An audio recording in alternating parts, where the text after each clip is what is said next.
नमस्कार, खेत खजाना में आपका स्वागत है। आज दो महत्वपूर्ण खबरें हैं, दो समाचार हैं। पहला ये कि आज केंद्र सरकार ने कुछ फसलों पर जो रबी की फसलें आने वाली हैं उन पर एमएसपी बढ़ाया है, यानी समर्थन मूल्य में बढ़ोतरी की है। और सरकार ने सबसे ज़्यादा जोर दिया है सरसों पर। सरसों में सबसे ज़्यादा भाव बढ़ाए गए हैं, यानी सरकार तेल तिलहन के क्षेत्र में बहुत तेज़ी से आगे बढ़ने का प्रयास कर रही है। दूसरा निवेदन ये है कि आज एक अफवाह चली है, अभी इसको अफवाह ही कहा जाना चाहिए क्योंकि इसकी पुष्टि नहीं हो पा रही है, कि सरकार बढ़ते हुए खाद्य तेलों की जो महंगाई है उसको रोकने के लिए जो इंपोर्ट ड्यूटी है, यानी जो दूसरे देशों से हम तेल मंगवाते हैं खाने के लिए, उन पर आयात शुल्क जो है वो घटा सकती है। ये अभी र्यूमर है, अफवाह है। इसे जब तक पुष्टि नहीं होती तब तक इसे र्यूमर ही कहा जाएगा। और इस र्यूमर का भी अभी बाज़ार पर असर देखा गया है और आज बाज़ार पर थोड़ा दबाव बना है। विस्तृत चर्चा करने से पहले आपसे वही विनम्र निवेदन कि इस यूट्यूब चैनल को, इस चैनल को आप सब्सक्राइब कर लीजिए और सब्सक्राइब करने के साथ साथ इसको शेयर और लाइक कर दीजिए और बेल आइकॉन की घंटी जरूर दबा दें ताकि जैसे ही हमारा वीडियो अपलोड हो सबसे पहले आपके मोबाइल पर पहुंच सके।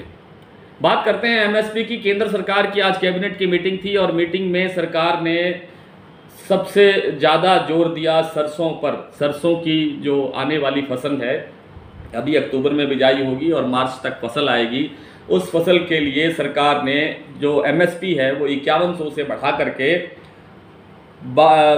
5050 रुपये कर दिया है, यानी सीधे ही 400 रुपये की बढ़ोतरी की है। ये सरसों में एमएसपी बढ़ाया गया है। चने की एमएसपी 5100 थी पहले, अब 5230 रुपये कर दी गई है। गेहूं की जो एमएसपी है वो 2015 रुपये 2015 रुपये कर दी गई है। और जौ की एमएसपी 1635 रुपये नए रेट। मसूर अब 5500 रुपये का रेट होगा सरकारी समर्थन मूल्य, और कुसुम के भाव 5441 रुपये कर दिए गए। तो ये तो है एमएसपी बढ़ाने की बात।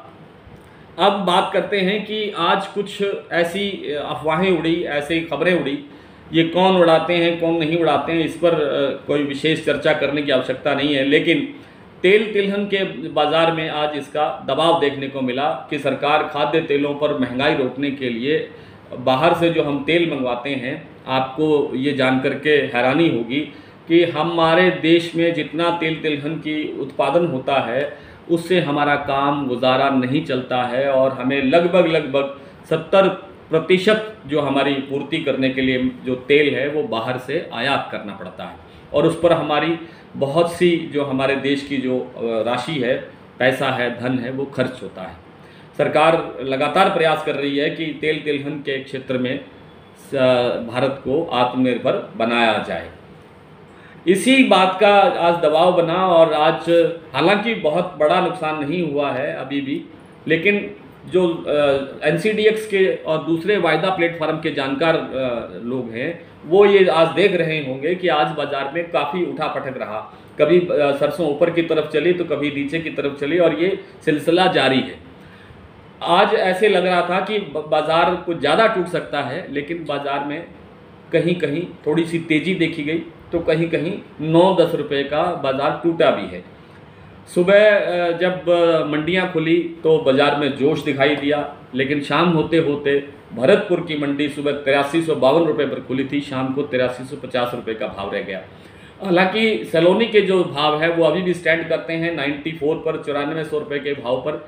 और ऐसा लग रहा है कि इस बाज़ार में अधिक गिरावट की, अधिक मंदी की अभी कोई संभावना नहीं है। नज़दीक के हफ्ते में देखें, इस आगामी हफ्ते में देखें तो सरसों का जो ट्रेंड है, सरसों का जो रुख है वो तेज़ी की ओर बना हुआ है और इसमें कोई बड़ा मंदा दिखाई नहीं दे रहा है। यही दूसरे तेल तिलहन की बात है। आइए कुछ मंडियों के भाव देख लेते हैं। आज सरसों भरतपुर में 8352 रुपये खुला, शाम को भाव रहा 8300 रुपये। जयपुर में 8850 रुपये, दिल्ली में 8575 रुपये, कोटा में 6500 से लेकर 7851 रुपये, हिंडौन सिटी के अंदर भाव रहा है 8352 रुपये और बरवाला मंडी में 7750 रुपये, नागौर में 8352 रुपये, हिसार में 7800 रुपये, ऐलनाबाद में 7,781 रुपये, हापुड़ में 8550 रुपये, रायसिंह नगर में 7500 से लेकर 7,906 रुपये। बीकानेर में आज सरसों का भाव रहा है 7700 रुपये, गंगानगर में 7544 से लेकर 7848 रुपये, सुमेरपुर में 8400 रुपये, केसरी सिंहपुर में 7700 से 8100 रुपये, ग्वालियर में 8500 रुपये, अबोहर में 7200 से लेकर 7,730 रुपये, सिरसा मंडी में 7200 से लेकर 7,840 रुपये, निवई मंडी में 8800 रुपये, बट्टू में 7,900 रुपये, बूंदी में 7,580 रुपये, उचाना मंडी में 8,014 रुपये, टोंक में 8,280 रुपये, गजसिंहपुर में 7,720 से 8,130 रुपये, आदमपुर में 7,951 रुपये, नौहर में 8,135 रुपये, बारा में 7,800 रुपये से लेकर 8,105 रुपये, सिवानी मंडी में 7,600 रुपये, रेवाड़ी में 7,511 रुपये से लेकर के 8,430 रुपये। आज रेवाड़ी में थोड़ी तेजी दिखाई दी है। भिवानी में भाव रहा है 7,800 रुपये और दादरी में भाव रहा है 7,900 रुपये। सरसों तेल की बात करें तो जयपुर में सरसों का तेल आज 1,798 रुपये पर बिका है, दादरी में 1,760 रुपये, अलवर में 1,773 रुपये, दिल्ली में 1,770 रुपये और बरवाला में 1,760 रुपये। कल फिर इसी तरह से आपसे सरसों पर चर्चा करने के लिए मुलाकात होगी। तब तक के लिए नमस्कार।